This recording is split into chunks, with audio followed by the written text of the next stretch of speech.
every entrepreneur is under stress, right? There's no point at which you feel that, oh, now I'm done, now I'm happy. It's not possible. Maybe there are small moments when you feel that, okay, this is great, but you always feel that how can we be better? How can we do the next, whatever the next is?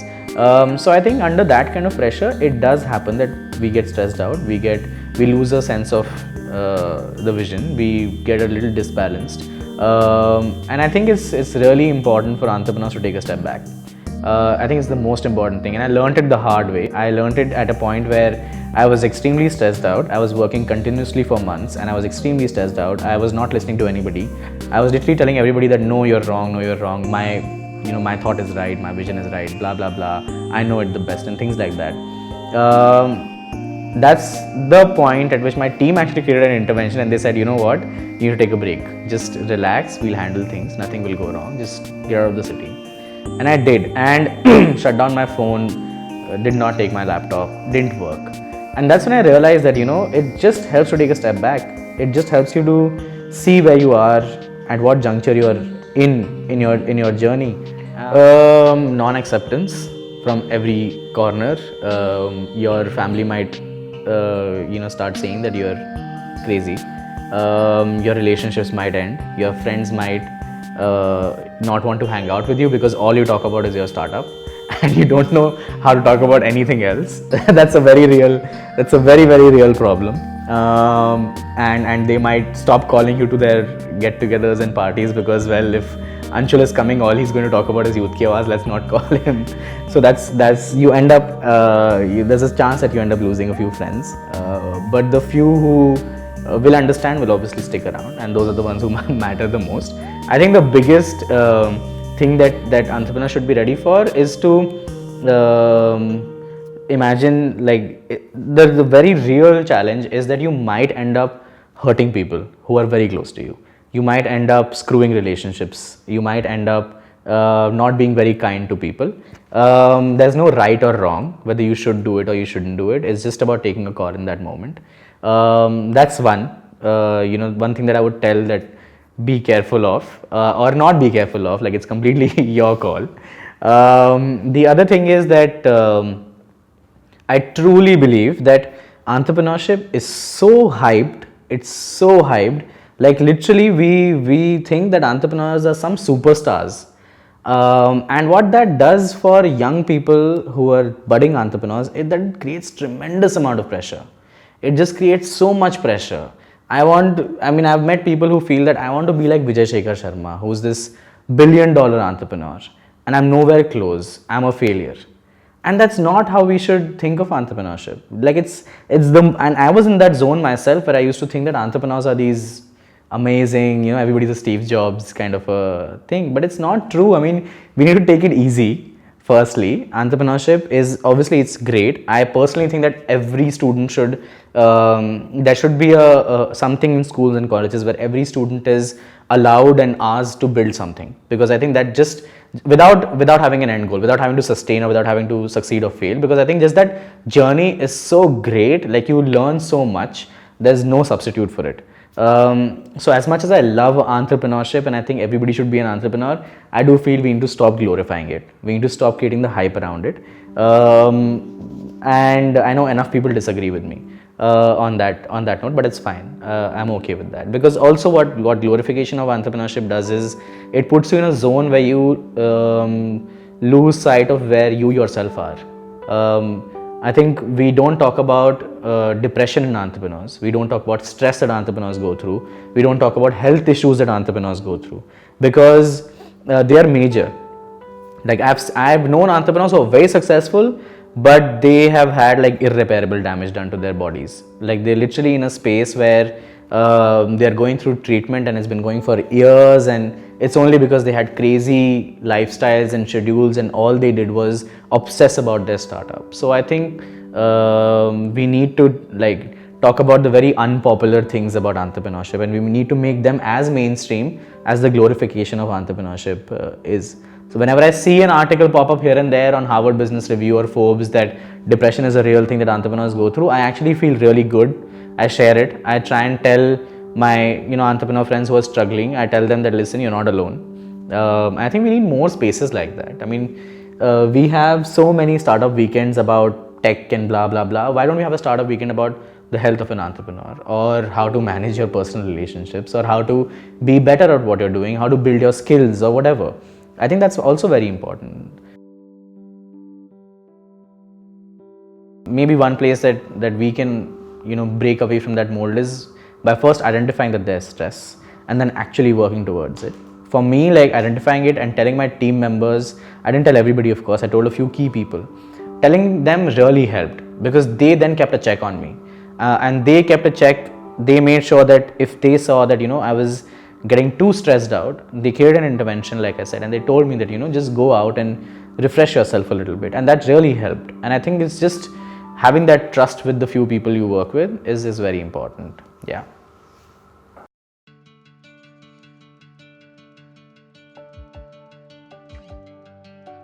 In 2011, I got an email from one of our writers. His name is Pranay. His piece is still up on Youth Ki Awaaz, and he said that my father is stuck in Libya, and he used to work with a construction company in Libya.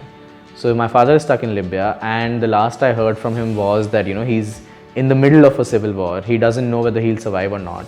There isn't enough media around the fact that so many Indians are stuck there, and there isn't enough conversation happening around getting them back. And 2011 was the year when YK wasn't big at all. It was very small, a few thousand readers, and all I could literally, and I didn't have contacts in the media, which is what Pranay was looking for. So all I could really offer him was that write a piece about this, let's put it up on Youth Ki Awaaz, and let's see what happens. And Pranay lives in London, so he sent his piece at night. I remember publishing it, and somewhere in the middle of the night I got a call from one of our volunteer editors saying that our servers have crashed. So I was completely taken aback. I logged in and I saw that there were hundreds and thousands of people who were trying to log onto the website to read that piece, because it had spread virally by then. By the next day, CNN, IBN, NDTV, pretty much every news channel got in touch with us saying that we want to run Pranay's story on prime time. His mother was on NDTV, Pranay was on CNN, IBN the very next day. And there was so much pressure that was built on the Ministry of External Affairs, because his one story was out there and everybody was talking about it, that they had to take a call, and they passed an order to get the citizens back. And within the next day or so, not only was his father brought back, but 16,000 Indians were rescued from Libya. And that kind of, obviously that was a moment anyway in the world where people started believing that internet can have impact. But for us also, and people who thought that something like Youth Ki Awaaz cannot have on-ground impact, it just proved them wrong. One after the other, there were many stories that came that had impact. The most recent one I remember was this letter that a writer, Nikita Azad, wrote about the comment that the head of Sabrimala temple had passed, saying that women should not be allowed in the temple, and there should be machines that check whether women are menstruating or not, because they're impure and they shouldn't be allowed in the temple. Now that letter went so viral that it started a movement called Happy to Bleed, and it was all over the country. And it's not about Youth Ki Awaaz, to be very honest. It's literally just about using the internet to speak up. You can speak up on Facebook, you can speak on Twitter, you can speak up wherever you have access. But it's literally just about putting it out there, and you never know what can happen out of it. So even today, like, I am more obsessed with the idea of getting people to speak up than being obsessed with the idea of getting them to speak up on Youth Ki Awaaz. 2 years back, I went to Kazakhstan for a conference. Pranay's father is now working in Kazakhstan, so I met him there.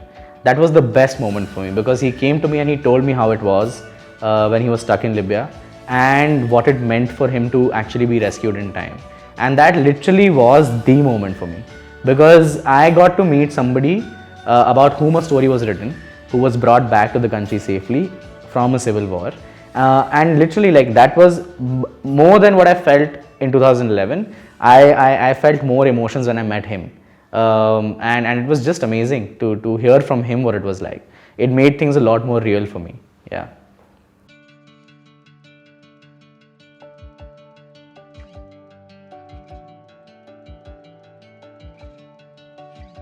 Bootstrapping is not easy, to be very honest. It leaves you with very little options. You have to make the best of what you have. And at the same time, there's tremendous pressure to scale. The thing is, how do you scale when you don't have extra cash? That's a very big question that people ask. So, for how long can you ask people to volunteer? Because they can volunteer for a year, for 2 years, but if their careers are dependent on something, then how long do you expect them to volunteer is a very big question, because you as a founder might be extremely passionate, because you've initiated something, you've thought about it and so on, you've lived it literally, but not everybody will live it, and it's unfair to expect everybody to live it. So it was obviously a very big challenge. It took 4.5 years to just figure out how we'll make money, and in that 4.5 years, working with volunteers, working with people who would literally just come for months and go, having no stability in terms of how the platform will grow, was very pressurizing. Like, it was stressful, and I look back now and I realize that many entrepreneurs who go through that, they completely ignore themselves, and they ignore their health, they ignore their mental health, and that's actually not great, because when you reach a point when you get a moment to think about all of that, it just comes crashing. That last several years, all you've done is just worried about how things are going to happen. So it does get very, very, very stressful, being in a space where you're trying to bootstrap. Now, as like, things have changed again in this space also drastically. We have people who are 21-year-old, literally like multi-millionaire entrepreneurs in India. So, but at that time it was very different. Things were just starting out. So it was also about kind of finding a way to cut through all of this, to make sure that you find a way to sustain, to make sure that you find a team that will back you up. How you as a young person, as a student entrepreneur, are trying to build a business that you want to turn into a legacy business. It's not just something you're doing as a side project. It's something you want to do for the next 30-40 years. So, there are many things, like I said, at play when you bootstrap. You have financial constraints, you have societal constraints, you have many other constraints, and on top of it, if you're doing something which is not currently the hot trend in investing, then you have a lot more pressure to just go and get business and convince people that you are really worth putting money into. So yeah, first few years were literally just about that, but 4 years since starting, once we started figuring out a business model, then it was, things started changing slowly and steadily. We started figuring out that people do understand the value of what we're doing. They want to put money in it. They do see returns for themselves. There are enough people who are willing to back it, and when it started kicking off, even before we raised our investment, we were breaking even. Like, we broke even in a few months when we figured out the business model. Like, it took us 4 or 5 months to break even. And from that moment, it's been scaling up slowly and steadily. And now we felt that, we are at a stage where we've understood how the system works. We know what our model is. We know how we are making money, how we are growing the community, what the team structure will look like, what the culture of the company will be like. Now it's really just about scaling up as fast as we can, because the place is also getting very populated. So yeah, so that's when we came to the point where we raised some investment.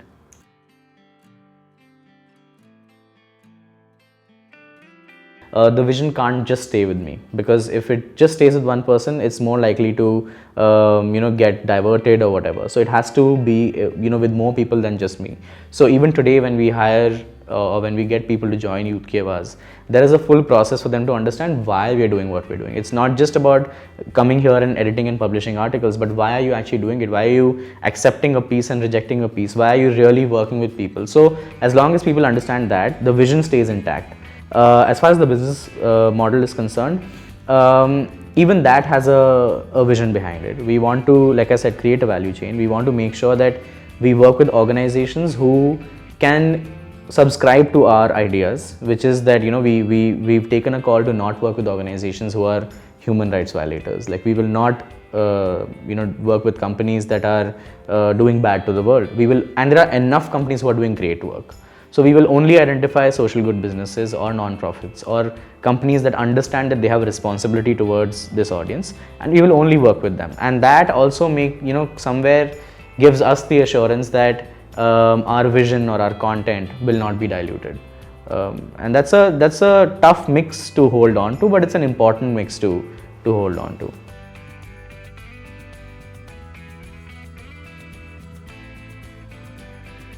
We reached a point where we realized that we are making money, we are sustaining,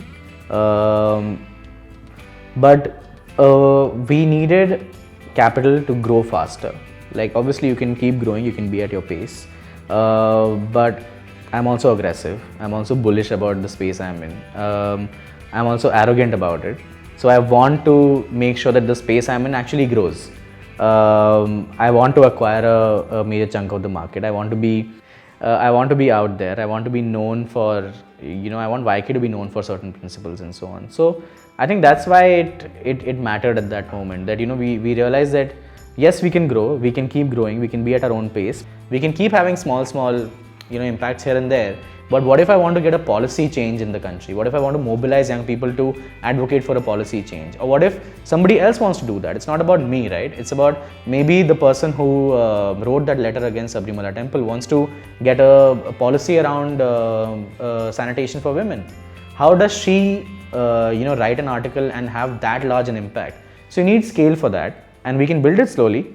But we were just in a point, at a point in time where we realized that we have to scale faster because we want larger impact.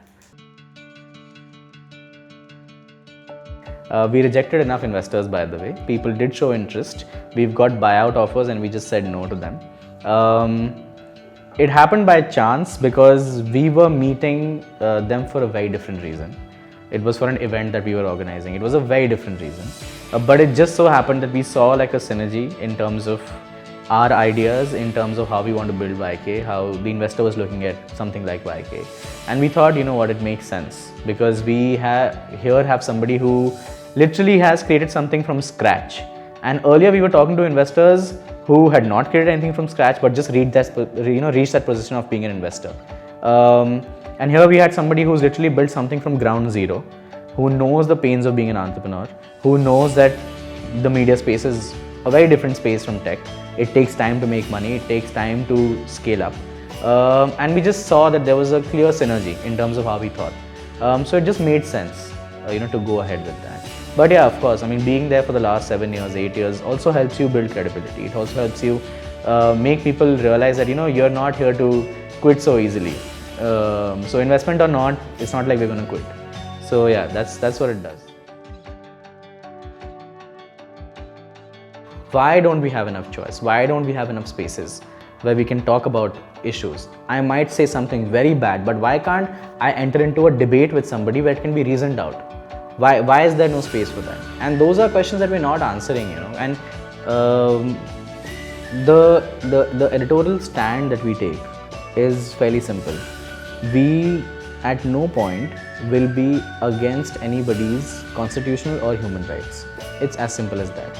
And if they're violated, somebody else's human rights or constitutional rights are violated, then we will stand in favor of them. It's pretty much as simple as that. So YK, in essence, and we say it on the platform, I say it on record, is a pro-rights, pro-science organization. We cannot, and we want to progress, we don't want to regress. So those sometimes put us in a sticky spot also. People call us all kinds of names. Congress ki Awaaz, Aap ki Awaaz, Communist ki Awaaz, this Pakistan ki Awaaz. So we get all those comments on YK. But I think that it's important to question things that we've really held very closely and grown up with.